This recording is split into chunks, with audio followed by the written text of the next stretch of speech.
What is up, dudes, dudettes, and all my beautiful bras of the interwebs? Bloody Nugs here, live from the PAX East show floor here with another interview with the community manager here of 3D Realms. Yeah, 3D Realms here for Phantom Fury with Eric. How you doing, Eric? Not too bad. How are you doing? I'm doing wonderful. How's the show been treating you so far? Oh, it's been great. Everyone's loving the game. I can't be happier, honestly. There's been the non-stop lines. It's been great. And that's what you would want. I was like, and I'm glad to hear that there's been a lot of interest in Phantom Fury. For those who don't know about Phantom Fury, this is actually the follow-up to Phantom Ion, which came out quite some time ago. So why don't you let everyone know, where does this game take place or kind of come after that? Sure, yeah. So the previous game to this game, Ion Fury, came out about 5 or 6 years ago. There's a DLC, Aftershock. That game was built on the build engine, which was like a 90s engine. Yes. Intentionally trying to evoke those like 90s shooter vibes. Yes, very much so. I was like, and even with the aesthetics, you can kind of still see that retro look here. While it definitely looks a little bit, more upgraded, you can still get that old school, very toned down pixelation that you would expect of a game from the 90s. Yeah, no, exactly. Yeah, so where Iron Fury was a lot more pixelated and kind of like 2D in some ways, this is kind of bringing the main character into like more of the early 2000s with like your Half-Life 2, Duke Nukem Forever, Black Mesa, that kind of thing. Yes, I was like, and those were the big types for this genre during that era. So I really like the fact that the game really tries to follow that sense of nostalgia, but also kind of evolve through the eras and generations, right? Yeah, exactly. Great. I was like, I'm glad to hear that there's been a lot of interest in the game here. So obviously here we're starting out, and right out the gate we got a whole Western showdown going over here, and apparently I'm out of ammo because I did not pay attention here. So we're gonna switch up. If you hold right click and scan over heads, you can do like a dead eye, kind of like McCree's style. Oh. So when you reload that gun, next enemies you see, hold right click, you'll see skulls. I see. Those guys can't be shot in the window. They got a bit of a blocker up there, but. Hey, stop looking at me, sir. And I am hurting right now, so. All right, so here we're gonna be taking a look at one of the other areas, like the crater here, and it looks like it's a little bit of a bar, and it looks like you were saying beforehand when we were talking before the interview, that there's a little bit of stuff that you can interact in here with, it seems. A little bit of mini games that you can dabble up with. Yeah, sure, if you wanna go that back left corner there's some darts you can pick up on the left. Oh. A little bench there. Now if you back up and hold right click, you can actually throw the darts at the dartboard. And you can tell that I am awful at darts. Well, Third time's the charm, man. You got it. I got it. All right, hang on. Let me aim up. It's on the board. It counts. Yeah, I'll take that. Even if it's out of bounds, I'll still take it. I still hit the board. It doesn't count. First try. We'll fix it in the edit. Exactly. First try. And see, there's some pool balls. You can pick those up. They actually collide with each other if you want to whip them on the table. Right click and you can, yeah. Okay, that's fun. And I see here that they just kind of go all over the place. Hey. Yeah, they'll come out, yeah. Now that's fun. I was like, I think my community knows that I would literally be sitting here playing with these and just throwing them all around until I get everything. It's like, nope, not done until we clear the board, and then it's just like on the floor. And that's what we're hoping for. We want these little things in the game to feel like players are just going to experience it, goof around for a little bit, right? Like, this is like what old school gaming was. There's a lot of weird like interactivity into it. Yeah, because we wanted to bring that back because we just think it's fun. It is fun because the fact that back in the day, you'd be able to find all these weird random things that, even if they don't do much, I was like, they were still fun to just interact because they wasted your time by entertaining you. Even if it's all for 5 seconds, you're like, that's funny. Yeah. And then it just makes you smile a little bit, and then you go about whatever it is. Like, look at these guys over here. here. That guy had a bit too much. Just a bit. I mean, yeah, he's out of it. He's fine. He's fine. He's fine. I was like, I think in that position, I think it's comfortable. Yeah, we're gonna go through here, and it's straight ahead on the door there. Straight ahead? Yeah. Oh, big bottle. bottle. A strip club.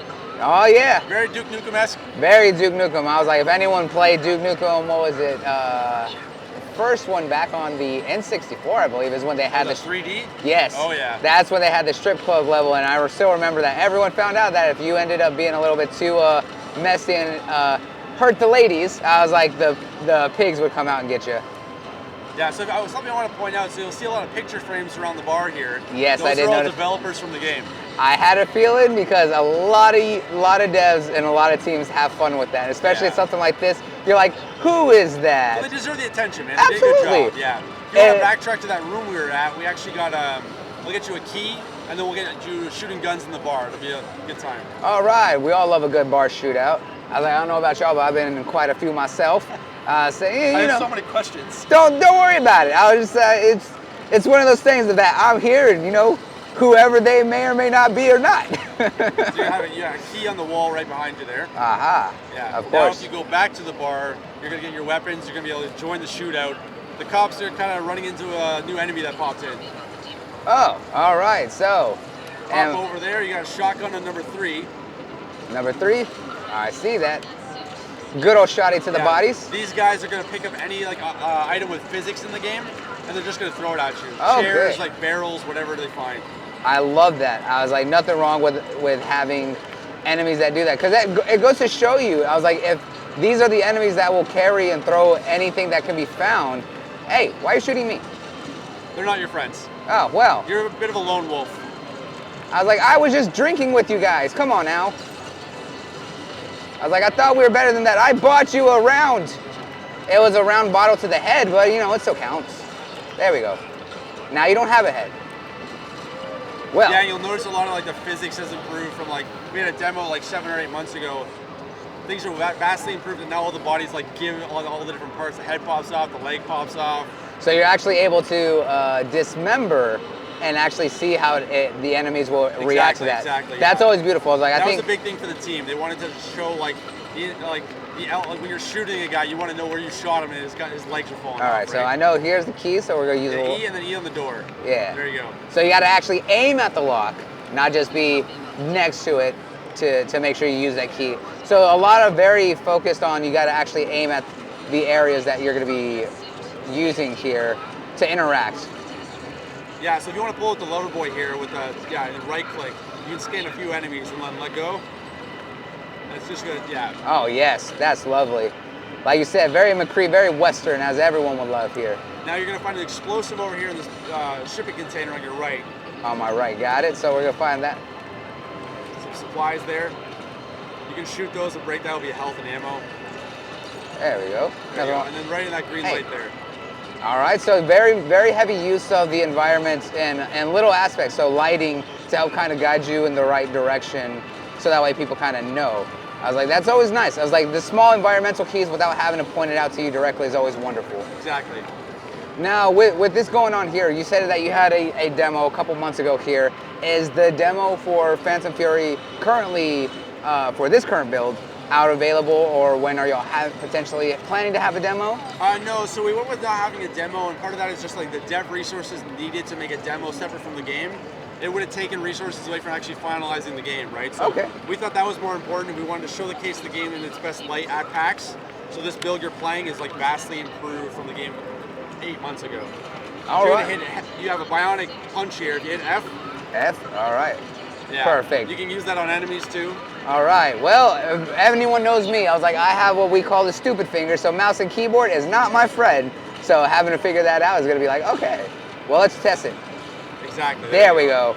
I was like, I'm all about throwing hands, so being able to have a robot punch to the face. I said a robot punch to the face, ow, sir. I love this here. Being able to have enemies that will actually pick up items really goes to pressuring you, yeah. It's pressuring, but it also goes to show the depth of how many items in the environment have physics. So that really goes to show that every little aspect that y'all made here was made with the intent of it can help you, or guess what, the enemies are going to use it to harm you. And I love that, because it goes to show that people will kind of push off, oh, this random rock. It's like, you may find it random, but the enemy's not. Exactly. And that adds to a whole different level of fun and interest and a lot of depth. So seeing how far the devs have really taken this and come really goes to show what they wanted to step up and improve from the first game. Now, behind you there's a mining laser. If you want to go mount that, they have a bunch of enemies that just dropped on you. Oh, well. E? Yep. There you go. There we go. That's the nice stuff. I was like, nothing wrong with a good old laser beam here. Taking them out. I was like, and luckily it does not seem to overheat, so I am always happy with infinite ammo. Because there's nothing more relaxing than just having a gun that never stops and enemies that just keep coming. Exactly. You know where I'm coming from. So you mentioned where the devs here came from the previous game to come to this one here. What was one of the main focuses or things that they wanted to do or changes that they made from Phantom Ion coming into Phantom Fury? So the biggest changes, again, like they wanted to like basically make it like an evolution of that original game. So the shooting mechanics, we wanted to feel very similar. You have some of the same weapons, like the stun baton right is back. You have the lover boy. Yeah. And these are really, like fan favorites, so we really wanted to bring those back. And like as far as like bringing it to the next level, the biggest difference is that there's a lot more interactivity in the world because of this engine. It allows for it.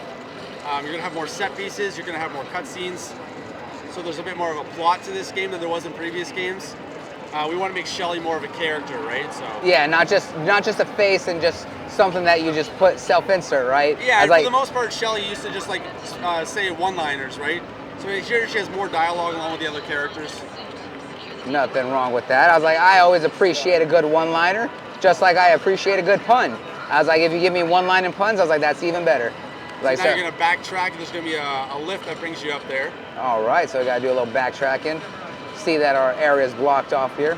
Now, I know you mentioned that y'all are not focusing on trying to do any more demos, focusing on the main game. Does the team have an idea on when they're roughly wanting to hopefully get the game out? We know that things are always changing. Oh yeah, no, we got a release date, April 23rd on Steam, man. April 23rd, all right. So we're gonna be focusing right here on Steam. Any other platforms that y'all want to potentially do or that are looking into? Is it gonna be only Steam on PC?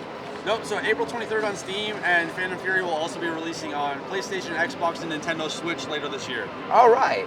Well, I am so glad to hear that. I was like, I'm very much a console person, but I do love playing on PC beforehand, so I was getting in to check it out. I know that I'll be jumping into Phantom Fury for sure, and definitely going back and replaying through Phantom Ion to definitely brush up and let everyone be able to experience the story all over again. So I do want to thank you so much for stopping by and hanging out with me. It's been wonderful, and let me come by and talk to you here at the booth. So guys, if y'all want to, make sure y'all go and follow Phantom Fury. It's wishlisted on Steam. Keep up with all the updates. Where can they find the team? Where can they find them on any socials? Yeah, so Slipgate Ironworks is on socials, at Slipgate Iron. We also have 3D Realms at 3D Realms on Twitter, Facebook, Instagram, like all the platforms.